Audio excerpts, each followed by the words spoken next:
Hello, my love. Let me try it again.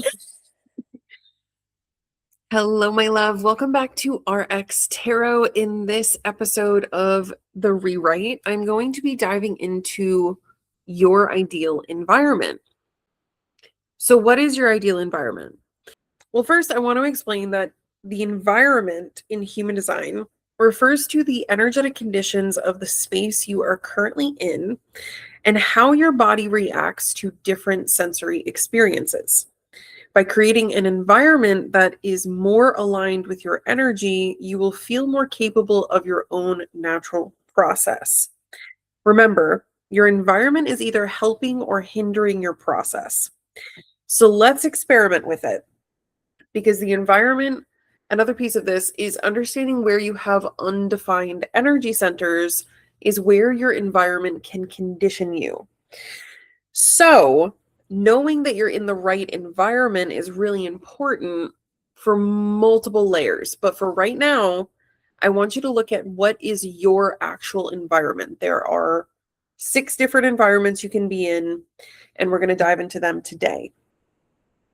So, do you have caves as your environment? Caves are where you feel private and safe.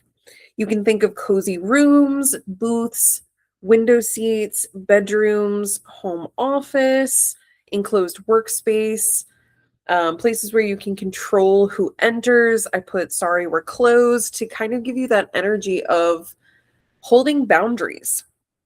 Caves are about being able to hold a boundary, hold a minute.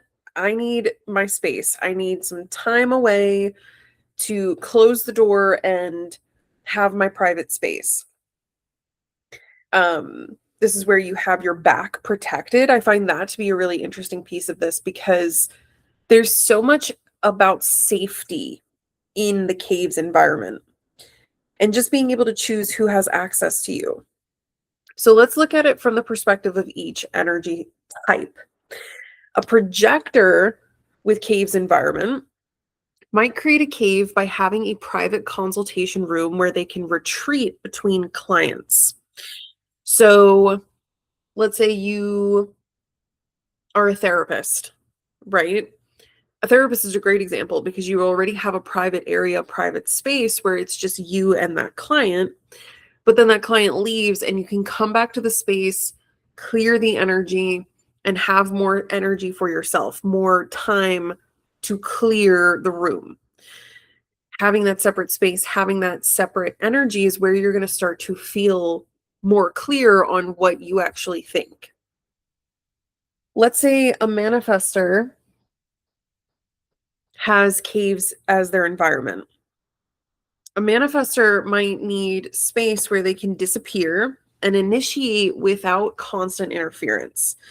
So a manifestor might have a private office at home, and at home is where they really get the work done. They can go in the office and talk to people and conversate, but when they get home and they start to work on what they're doing, that's where the magic really clicks. A generator might discover that their sacral responds much more clearly when they're somewhere they can feel physically safe and undisturbed. So a generator who with caves as their environment is going to it's going to feel so much easier for you to make a decision based off of your sacral when there is no one else around you confusing you on how you're feeling, or is it their feelings? Is it their gut pull? Am I pulling into something else? Do I want to do this because they want to do it? A generator might feel more safe and more like they're actually making a decision for themselves when there's nobody else in the room. So being able to work in the safety of your own little blanket, hanging out, in your own little way is going to, I don't know why little, but it just, I don't know. But being able to pull yourself into an environment that feels good to you, I think is such a huge part of caves, being able to really come back to your own space. And then as a generator, that would make it easier for you to make decisions and listen to your sacral. It may even be hard for you to make sacral decisions when it's loud and chaotic. You may need your cave to make those choices. Now, a manifesting generator could be a little bit different. A manifesting generator could have a cave that functions more like a personal launch pad, private enough to follow whatever they're currently responding to, and the ability to create the space and time to just do it instead of feeling like there's somebody else they got to focus on, something else they have to do. A cave could just be a perfect environment for them to actually get to work. Reflectors are going to use the cave as a space to clear everybody's energy, let go of anybody else's nonsense, process whatever's been holding them back, and really be able to show up for themselves, figure out what is actually theirs. What are they perpetuating that is not even theirs? Is it an emotion? Is it a thought? Is it a desire? Is it a sense of purpose? What is it? So overall, caves are all about creating this private and safe environment for yourself. So however you create the safety, however you create the sense of, this is my space, this is where I come to do my work, is going to be really beneficial to you. I think some other things that you could really lean into is, think about a cave. It's low lighting. It's not something out in the middle. It's private. It's cozy. So lean into that as much as you can. As you do, update me. Make sure you comment somewhere so I can hear how your cave is treating you, because I want this to make sense. Okay, who's next? Markets, my loves. If you have markets as your environment, this means you really need a live and electric energy around you. You need to be in an environment that is alive, bustling markets. We have the farmers market, we have grocery stores, malls, co-working spaces, online communities, busy cafes, neighborhoods with lots of businesses, networking environments, and maybe even having multiple options available. So I have a couple of images here to get you settled. Clearly markets, right? We think of a farmer's market, we think of the purple fruit. That's just for my marketing, but we can think of, even a mall.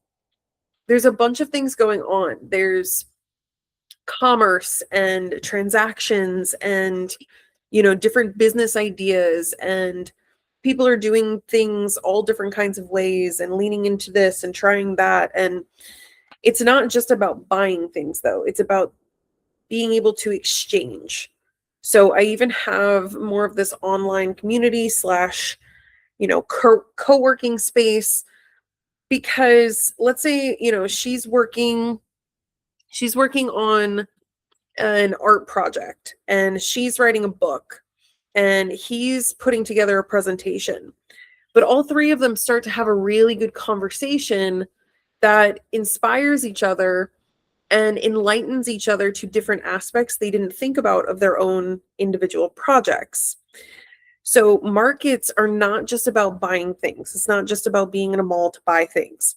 It's about acknowledging the energy and the exchanges and appreciating other people's perspectives. So let's break it down by energy type. A projector might thrive in a market by observing the marketplace and recognizing what people actually need. Or maybe they could notice where things could be more efficient, where, maybe they noticed a family owns two totally different stores and it doesn't really make sense where they are. So the projector could be like, oh, it would be more efficient for them to do it this way. Or they could learn by other people's mistakes, right? Observing the marketplace and being like, ooh, I would never do it that way. It's just painfully true. But that's really where projectors thrive, is in observing other people and being able to understand how to make something more efficient. A manifestor might enter the marketplace, see something missing, and think, I'm going to create that. So they could walk around and notice, I can't believe no one's selling this thing. Or they might see how, you know, two people are selling incense and one person uh, is selling lotion, but nobody's selling candles. And they're like, how is no one selling candles in this market? Decides to come sell candles, and it pops off because people were missing candles, right? Manifestors are going to see what's missing and what they could do and what they could create. Or even if it's like something completely different, it doesn't have to be an item. A manifestor is going to be able to see what is not there and what could be started, what could be sparked and brought to life. A generator might simply enjoy responding to what's available. So, ooh, how interesting. I love oranges. Ooh, I don't like that. Ooh, what's over here? Generators may, with this market environment, you're going to feel the most alive and electric just being in that energy, being able to see all the different people, respond to what lights you up. It's going to make you feel so much more alive rather than trying to wait for inspiration to just punch you in the face in a quiet, silent room. If markets is your environment, learning to lean into that and let yourself go places where things are moving and hustling and bustling, that's where things are really going to shift for you. Now, a manifesting generator might bounce between different offerings and follow what catches their response, similarly to a generator, but a generator might just enjoy responding, right? Where a manifesting generator is going to bounce between offerings, seeing where the string is leading them. Because there's always like a little bit more going on to a manifesting generator, right? A generator can be a little bit more present in the moment, enjoying whatever it is. A manifesting generator is going to potentially connect all of these dots that leads them to their own network or a different connection or something inspiring. A reflector might use the marketplace almost like a sampling environment, experiencing what's present and noticing what different spaces reflect back to them. This is such an interesting concept because reflectors already have a sampling aura. So if you're a reflector with markets, it may just be easier for you to decide, what you do and don't like when you just start observing how others are moving, how others are shifting, how others are doing things. You can kind of get a taste for, how to sell certain things or how to promote or what not to do, right? There's a lot that you're going to see that you're not necessarily going to be interested in, but letting yourself sample the market and come back again maybe next month, right? Wink, wink. Seeing, like, do you still feel the same way? Do you feel different now? What moved you? What felt really deeply connected to you? Reflector energy is always about the deeper spiritual connection. Did it feel like it resonated to your soul, or does it feel like something, that's a little bit more, you were just experiencing somebody else's energy? And that's okay too. If you have markets environment, let me know if this helps. Let me know how this feels. Let me know if you have questions. Moving on to the next environment. Kitchens. I personally have kitchens environment. I am a generator with kitchens. So let's dive in because I think this is one of the ones that people get confused a lot. I'm supposed to be in the kitchen, but I can't cook. No. What is your ideal environment? If you have kitchens, you need to prep in order to alchemize. Being prepped to alchemize. It's all about preparing and setting yourself up for success. Get prepared to alchemize. This could be so many different things, right? Kitchen's environment, it could be studios. It could be an art studio, a music studio. It could be a workshop where you're taking wood and you're whittling it down into furniture. It could be a laboratory. And I really want to focus on the science piece of this because as the lunar alchemist myself and as a self-proclaimed spiritual scientist, I love playing with my intuition. And human design is one of the most fun ways to really treat your intuition like a science experiment. So for me, I love to lean into this perspective of science and being able to really have a laboratory or a lab where you're testing different things, you're mixing different ingredients, you're bringing things together. But that's why kitchens is also really helpful. It's a creative space. It's somewhere where raw materials become something else.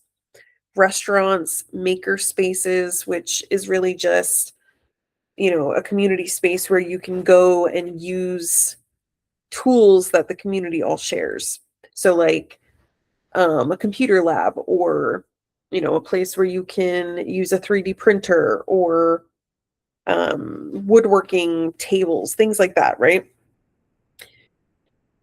Your desk where you create things, which for me, I think is an interesting concept because I feel like I leave my portable desk in the living room where I'm sitting right now on the couch. And then now my couch is my office and my lunchroom and where I relax. So I'm learning I need to switch it up. And I have switched it up, but this is where you can really get stuck. So preparing, prepped to alchemize. Are you prepped to alchemize? Are you ready to be ready? Right? Anywhere you transform something into a completely different thing. So kitchens makes perfect sense, right? If we think about the kitchen's environment, we think about the chef. He's chopping up ingredients, he's chopping up vegetables, he's chopping up some proteins, making a whole different thing, bringing it all together. So all of these separate items come together in one unique way. The kitchen's environment is not just about prepping in a kitchen, but prepping to alchemize something, taking something and turning it into something else. Now, kitchens is the environment you're in. With the energy type, how will this really make sense? So let's go to a projector might be brilliant at seeing how the ingredients could be combined. So maybe they're learning French cuisine, but they're taking some of the techniques that they learned in their trip to Vietnam, and they start bringing that together and mixing it together, and people are like, whoa, I never would have thought to do it like that. A projector could see a different perspective because of their own unique take. They could also see, efficiency. So there's a secondary thing there with projectors. They could be more efficient with the ingredients. They could be more logistical about, this only needs, half a clove, or, you know what I mean? Being a little bit more particular with what needs to go in. That's definitely a projector energy. A manifestor, on the other hand, might walk in and invent something nobody asked for. I feel like a manifestor in the kitchen, this is how we came up with so many different things. I feel like a manifestor invented potato chips. If you don't know the story of potato chips, it's a perfect manifestor story. I'll be real quick here. A man came in and wanted to try this man's famous, he did little fried house potatoes, and he was like, okay, but can you just cut mine like really, really thin? Because he didn't like, if you've ever had, I think they're called house fries. No, house chips in America. Let me be correct. But I think they're called house chips. And essentially, it's just a relatively thin sliced potato, but it's much thicker than a typical potato chip. like a plain Lay's potato chip. Well, the guy got annoyed because the man tried the potato. He's like, it's fine, but like it would be better if it was really, really, really thin. So the guy was like, oh, yeah, you want really thin? So he shaved it like see through, threw it in the fryer, and gave it to the guy and was like, what, like this? You want this hard, crunchy nonsense? And the guy tried it. He's like, yes, you've done it. You've done it. You've created the potato chip. That's such a manifestor story. He was angry. He was literally angry and shaved that potato so thin it created something totally different. That is a perfect manifestor story. A generator, on the other hand, might love having ingredients laying around that they can respond to.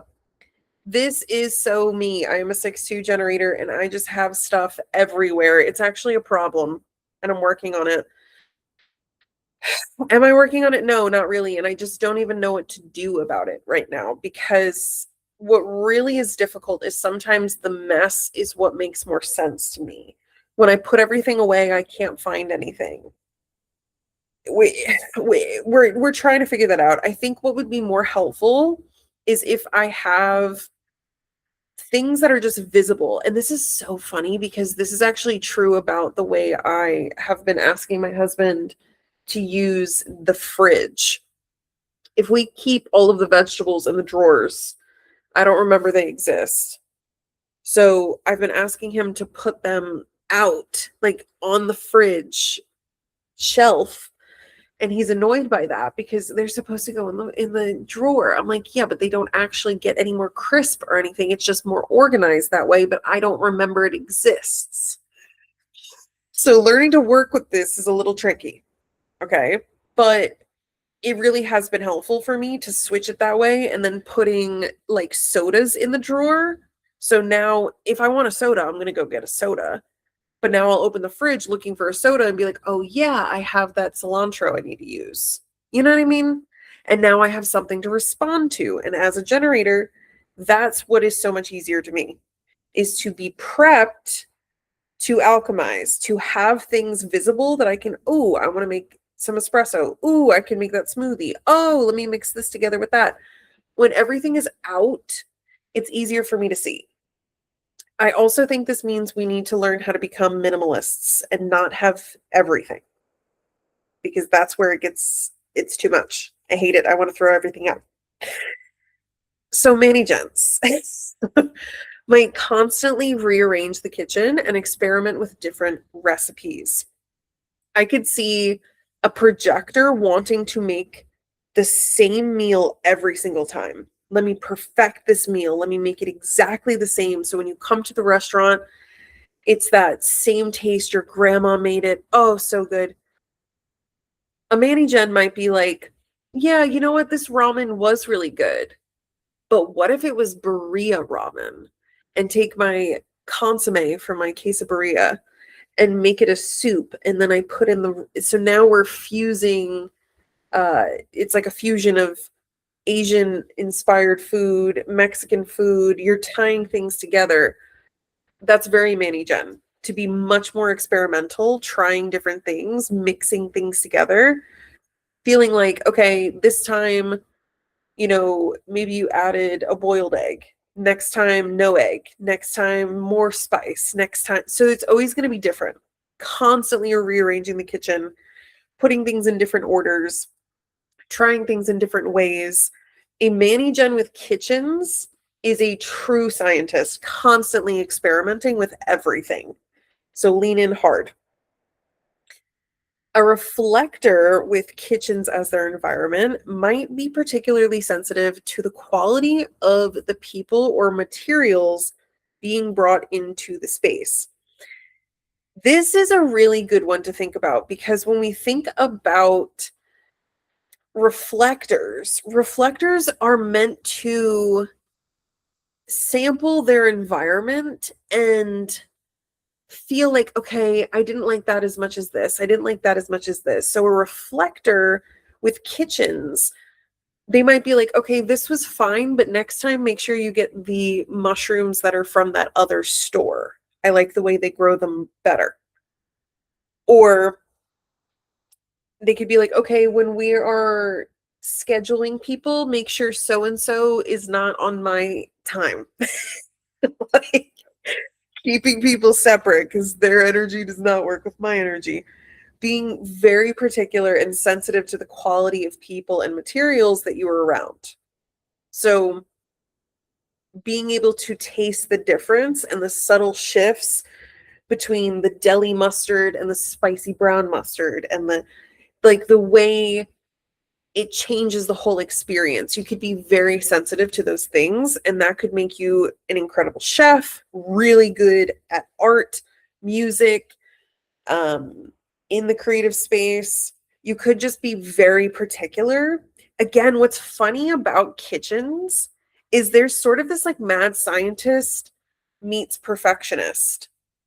And I think that's something, I'm channeling as I'm sitting here thinking about the energy, but it really is about being able to have this vision that you want to bring together and using whatever tools you have in front of you to be able to do that, but then perfecting it over time, changing it and manipulating it to what it actually is and what you actually want it to be for yourself.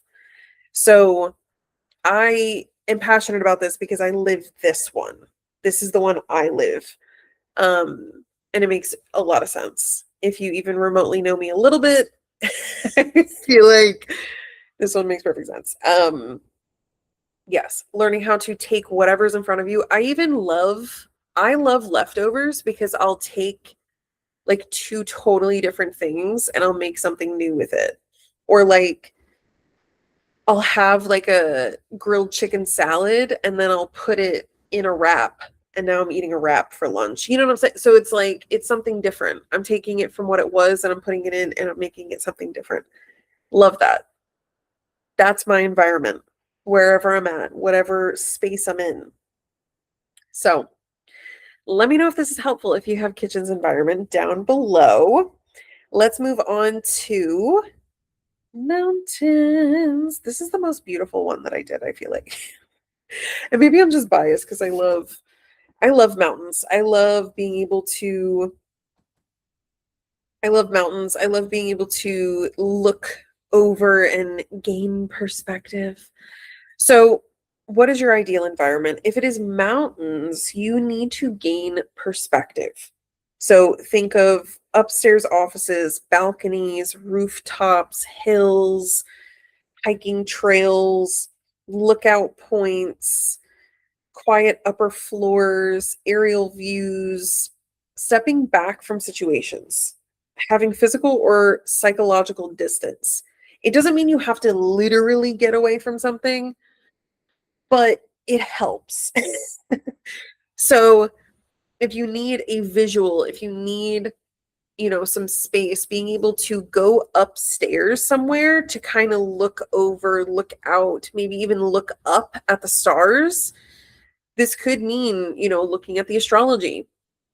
Gaining perspective does not literally mean you have to, look out above on something else. It could just mean gain perspective from the perspective of where you're sitting.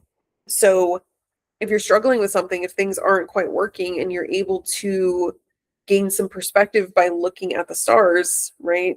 You're acknowledging the current astrology that's going on, or you're able to actually physically move yourself to a different energy, a different space, a different level. So what I love about mountains, the other thing before I get into the energy types, when I think about a mountain, something that I learned years and years ago is when you feel really overwhelmed by your life and things are just too much, you need to find something bigger than yourself. And I feel like this resonates with mountains environment, because if you're able to find something like a mountain or a skyscraper or even a big tree, like say you live in a really rural area, just go look at a giant tree or, Go look over and see life as it's moving, as it's going.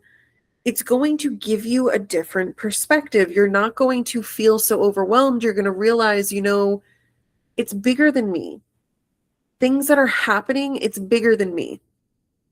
So I think there's a couple of different levels to mountains as your environment. I think being able to gain perspective, go upstairs, get away from people is really important.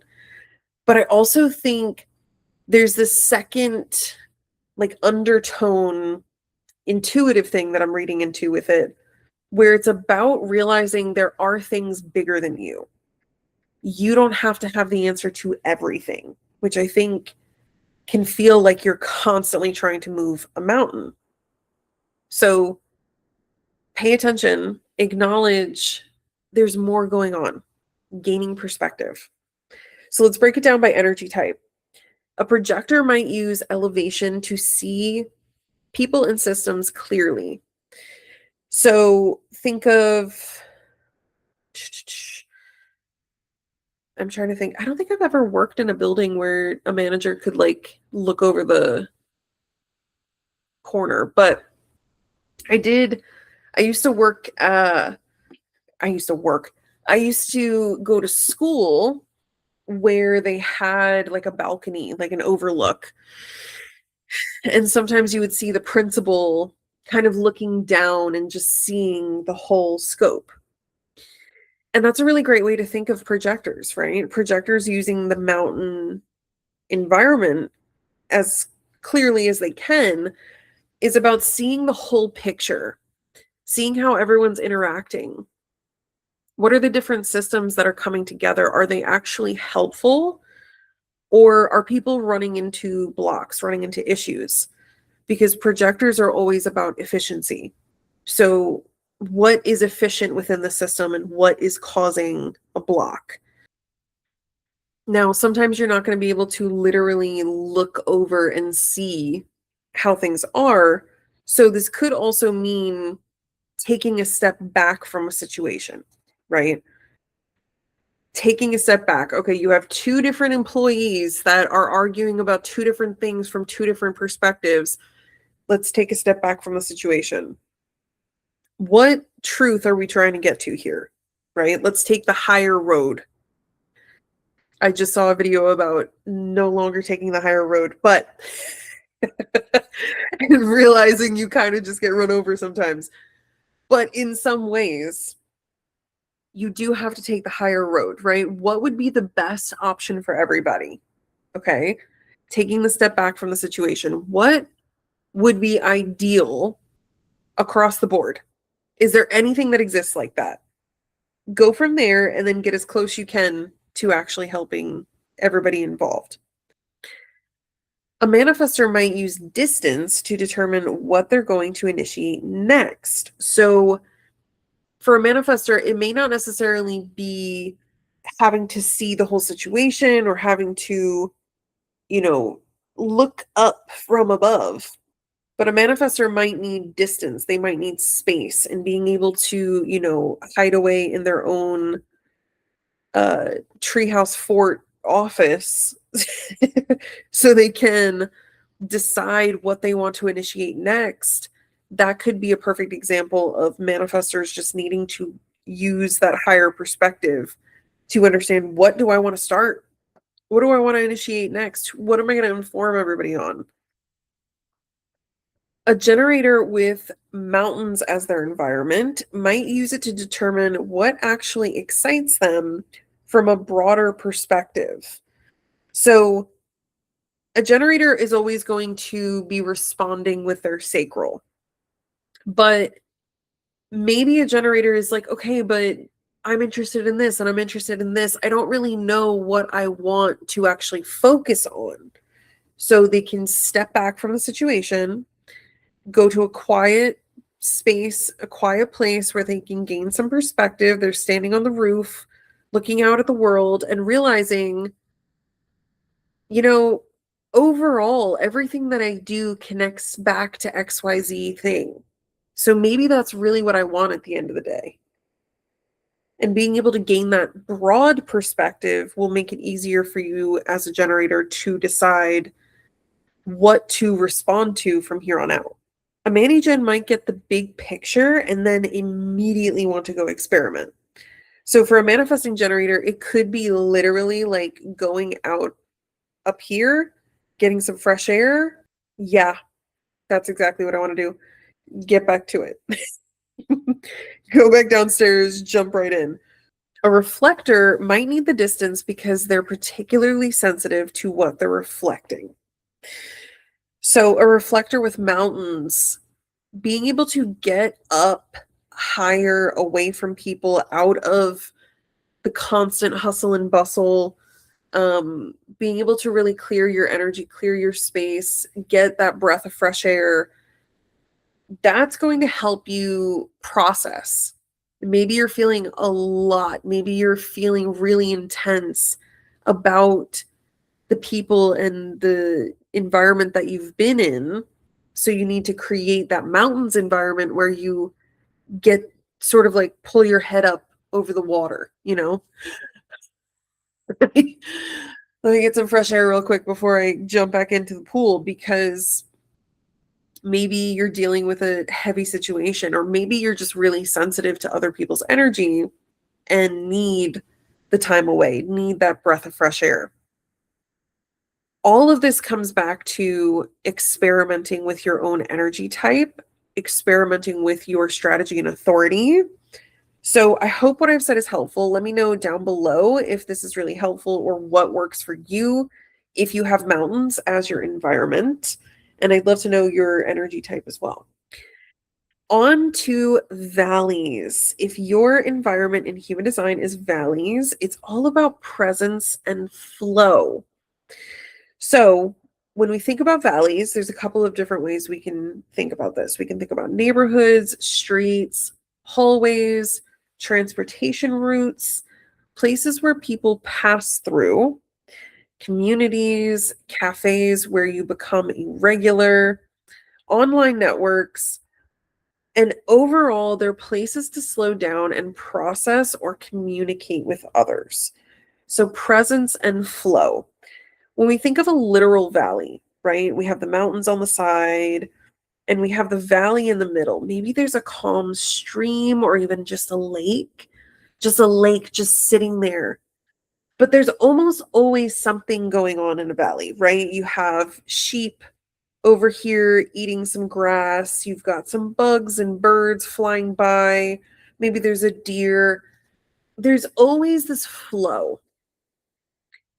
And being present is how you really appreciate the valley. Okay? Stick with me.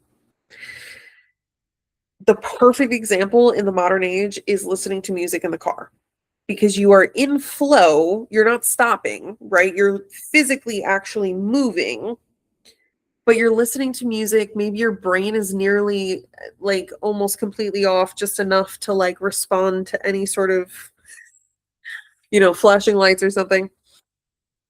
But it is a state of presence and flow.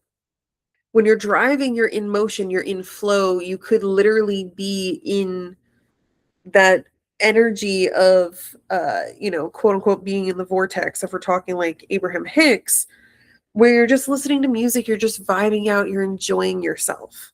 That is the valley environment. It's not about stopping completely. It's not about getting away from everybody, kind of like a cave environment. And even a mountain environment is kind of getting away from everybody. Valleys is about finding presence where you physically are.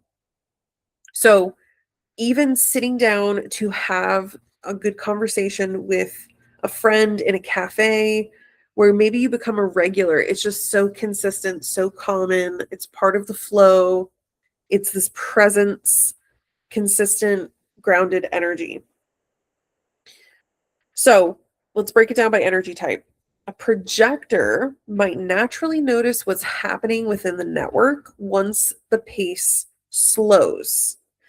My husband has valleys as his environment, and he's an emotional projector. He's a 6'2" emotional projector, and it can be very hard to get through to him sometimes. He's also an Aquarius Sun, Mercury, and Saturn in the 8th.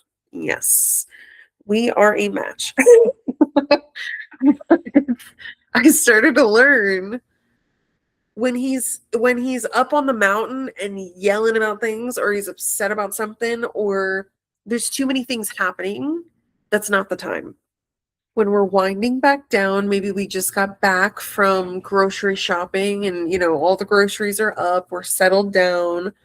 Maybe he, I don't know, is sitting here mixing his drink or whatever he's doing, sitting here relaxing on the couch.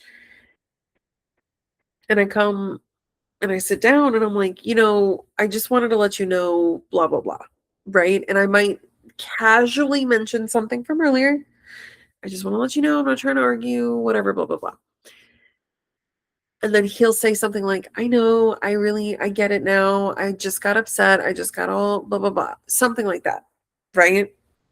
If I try to talk to him in the moment of the situation, he's bitter. And it's not the right time, and he's going to try to be there for me. And this is the part that I think it's really interesting. When you start to understand your person, you start to realize, like, don't invite them when you know they're not in the energy of being invited into anything. So I know my person, and he's a projector, and he has to wait for that invite, right? So if I invite him because he loves me so much, he's going to try. So I will wait until we're in a valley. I will wait until we're in a valley. Once we're in the valley, now I'm going to ask for the thing. Now I'm going to talk about the thing. And every single time it works for me so much better if I just wait a minute. So projectors might naturally notice what's happening within the network once the pace slows. A projector with valleys just needs a second. Just give them a second. They'll catch it. They'll feel it. They'll find the flow and they'll be like, okay, I get it. I'm sorry. I was a little bitter. It's all right. We're moving on. A manifester might use the network to call for a meeting after everyone settles. So a great way to think of this, manifestors could use, at the end of the night as the time, like, hey guys, all right, once everyone's finished, if we could all collectively come together, that's when you inform everyone. That is a perfect environment setup for people to hear you more clearly, for you to feel more confident, and to actually get the network to listen. So if you're a manifestor with valleys, do not try preaching and screaming at the top of your lungs. Find a way to create a valley where everyone is just finished cleaning up. I used to work at a restaurant, and at the end of the night, it was like, all right, everybody clean up, do your work, do your side work, and then all come together. And we'd all just sit there waiting. And once the manager was done counting the money, she would come back up, hand out the tips, and have like a decompression meeting of like, okay, this is what worked, this is what didn't work, let's try this again tomorrow, blah, blah, blah. It was one of the most smooth parts of that job. And it's a perfect example for a manifestor. That job was a mess, but that was a good thing with that job. A generator might discover opportunities simply by being in the flow and present. A generator responding slow and steady to their environment and allowing things to just naturally kind of flow and happen with the valley's environment, you're going to feel so successful so much faster by slowing down. A generator that's slowing down and finding that presence, things are just going to click. You're going to find more opportunities sitting right in front of your face because you're going to realize, oh, I could respond to that. Ooh, that sounds fun. Ooh, I don't want to do this anymore. Ooh, that would be so much more fun than that. Lean into that. Okay. A Manny-Gen might follow one connection into another and suddenly find themselves somewhere completely unexpected. Similarly to a generator, there's going to be this feeling of like, ooh, that could be interesting. Ooh, that could be interesting. Trust the stream. Trust that the stream is taking you somewhere. Okay, just keep trusting that stream, because as a mini gen, maybe it's not going to be one thing. It may not be one thing you're stuck on, but as you go down the stream, continue down the stream. What's interesting to you now and now and now? You'll lead somewhere completely unexpected, and you could be more surprised by life, which is always more fun. A reflector might experience the valley as a moment in time where there isn't as much chaos. This is where you can clear your energy most effectively. So, again, it's about presence and flow.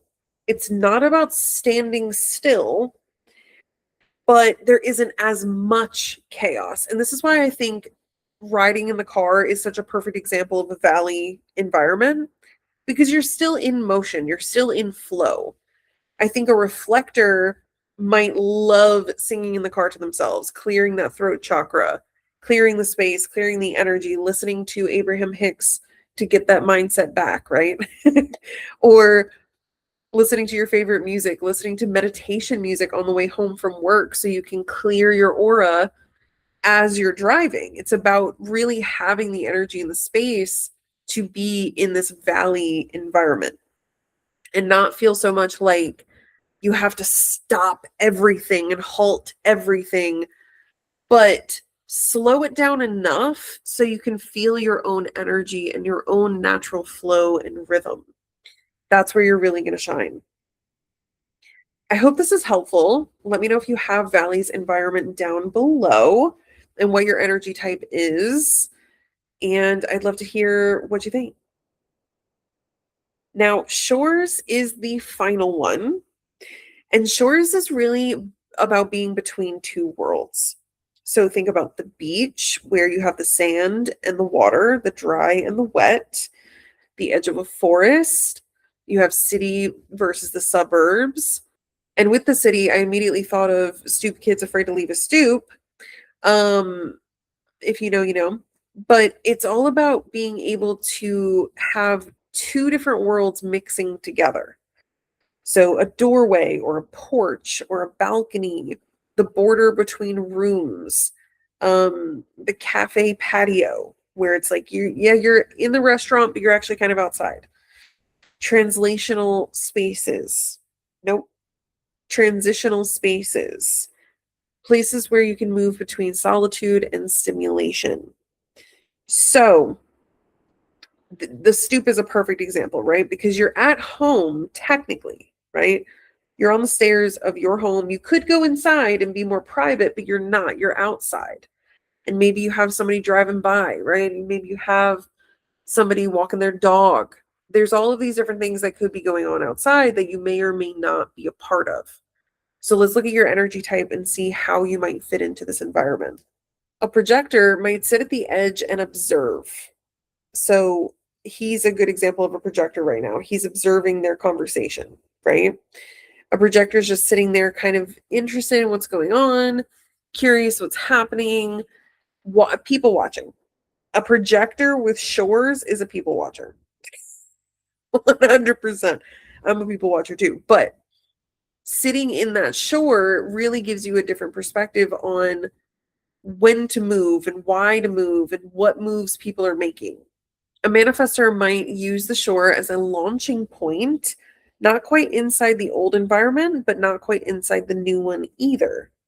So, a manifestor might be someone who leaves their office door open. So they're in the privacy of their own space, but, I'm still available if you have a question, if you want to do something.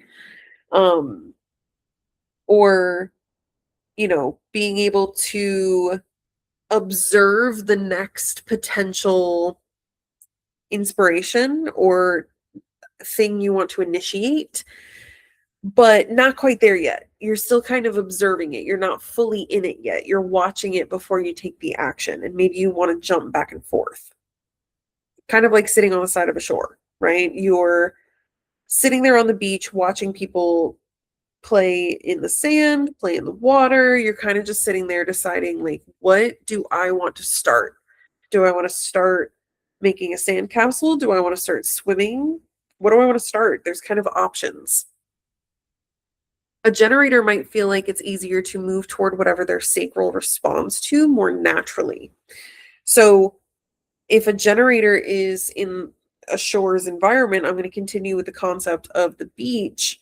A generator could walk up to the beach and kind of decide, oh, like, it would be fun to go towards that sandcastle. And as they're moving towards that sandcastle, someone accidentally kicks a beach ball close to them. And they're like, hey, can you throw that over? And you're like, yeah, here you go. And you're responding, right? And it's like, oh, thanks so much. Did you want to play? Did you want to hang out? Oh, like maybe in a minute. I actually wanted to jump in the water. Oh, cool. Perfect. Cool. Fun. There's sort of this aliveness to shores. There's options. There's different choices. There's things happening from two different perspectives, right? Being a part of things or feeling more like, no, I'm just going to sit on the side and like read my book privately. Or maybe I will jump into the water, or maybe I will play with you and build that sandcastle. A manifesting generator might constantly move between the two worlds, flowing with what fits the moment. So a generator kind of has different options, right? But a manifesting generator might be in motion constantly. I can think of little kids who are like, they'll run up to their mom and they're like, hey mom, look at this thing. And then they go run back into the water and they're doing something. And they're swimming over here. And they're like, ooh, I'm building the sandcastle. And they're like, ooh, look at that cute little dog. That's a manifesting generator in the shores environment of like in and out, in and out, in and out, and enjoying the difference, enjoying the shift, enjoying the constant transition.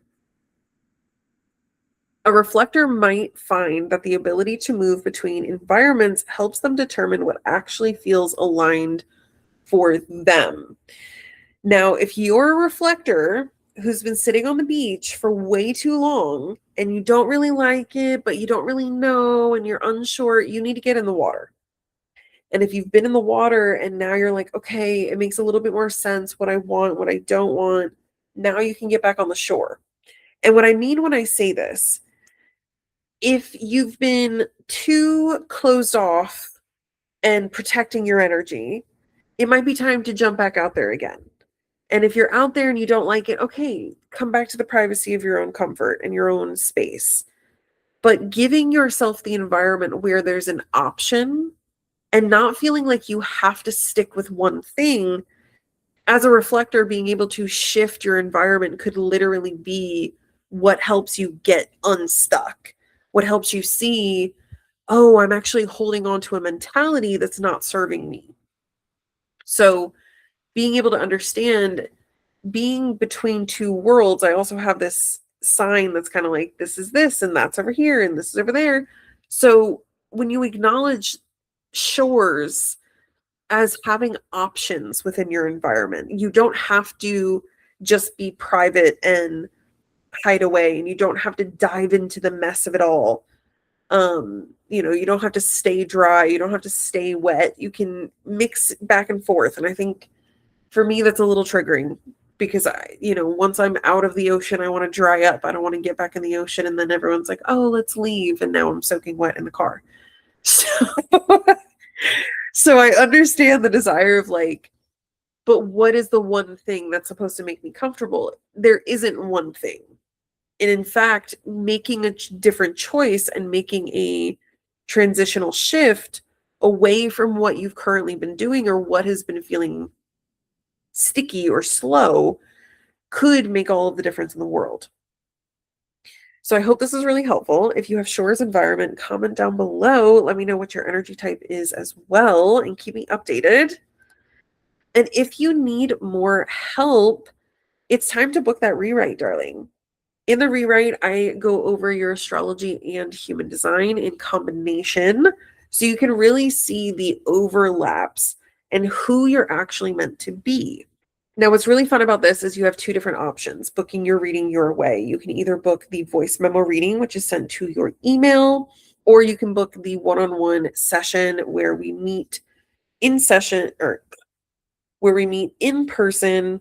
We talk about your astrology, the current transits, anything that you have personal questions with. And this is a 2-hour session as of when I'm recording this. So go ahead and book either one. Both of them get you access to the Lunar Library for now.